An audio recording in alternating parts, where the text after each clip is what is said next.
decisions for themselves. But I am a reluctant no vote on this because I think we need a little more time, but I will be pushing very hard to make sure that we have that information soon of what the end looks like. Thank you, Mr. Chair. Thank you. Ms. Kennedy? Thank you, Mr. Chair. I think I would just tag along with a lot of what Mr. Perez-Verdia just mentioned. I think there are issues with whether or not we have the science by which we can actually make the decisions for the goals or for whatever threshold that is that says, oh, we see the light at the end of the tunnel. So obviously everybody believes there's an end somewhere. But it's very disturbing to me to think that that we really don't have a number. When everything has been so driven by so-called science on somebody's part, a doctor this or a doctor that, and we have seen so much variation in the way people come down to making these decisions, that it's very concerning for me to see that even though we think we have all this data, we're following the science, we can't come up with a number. We can't come up with a goal. We can't come up with something that says this is the end of the tunnel. That tells me that there really isn't good science that basically allows us to make these kinds of decisions that we think we're making. When it comes down to, well, when we feel like we're at a place, when we feel like it, that absolutely tells me that this is all about how people are feeling or reacting, or whether they're afraid of something or whether they're not afraid of something. And that is not a good way to make a decision. The other thing is, there was a comment made earlier that said that the Matsu was seeing a surge of cases, and that is absolutely not true. I'm sitting here at my desk in my basement looking at the data from the state that says their trend line has pretty much followed ours. They had 2 spike days a couple of weeks ago, but their trend has gone down so much that now they are down to numbers that are similar to ours, actually lower. Today their case count was 17. That's not a spike. That's not a surge. So anyway, when I look at the same information that I think everybody else has available to them, how is it I come up to a very different conclusion?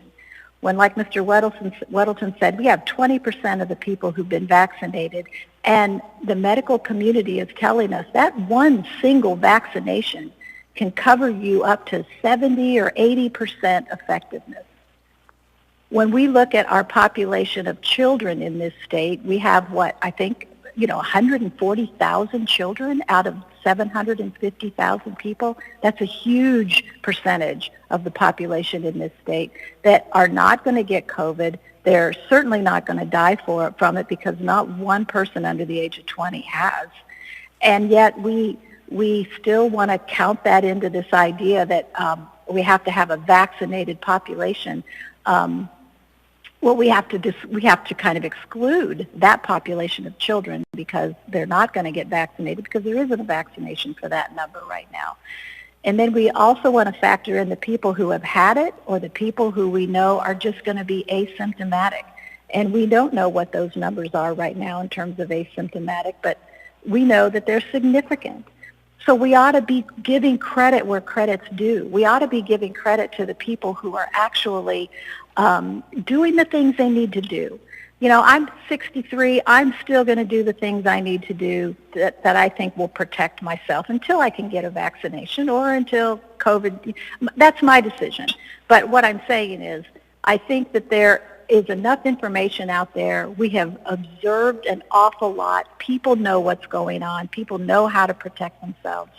We're not using science at this point. If we're deciding that we have to stay in the same type of high-risk thought process about all this, then we're not looking at the science. We're not looking at the potential. We're not looking at everything around us. We're not looking at what else has happened within the state that basically says, you know what, they didn't do what we did, but they're basically on the same trend line that we are. So anyway, I'm hoping Mr. Perez-Verdia will actually change his mind. I'm hoping a couple of other assembly members will change their mind. But it is more than past time for us to stop the restrictions that keep moms from watching their kids play hockey.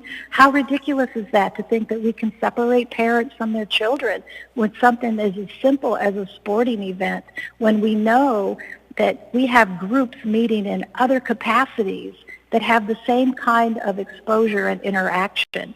We've just decided that we're going to target certain things, and essentially that's not really anything that's as important as we thought it was.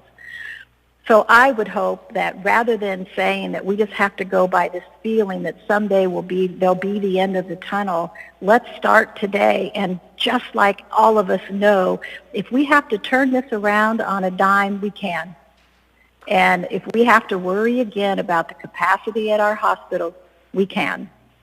So let's open up, let's get rid of these emergency orders, let's let people do what they know they have to do in order to keep themselves and their family members safe, and let's begin to let this town get back to business. So thank you, Mr. Chair.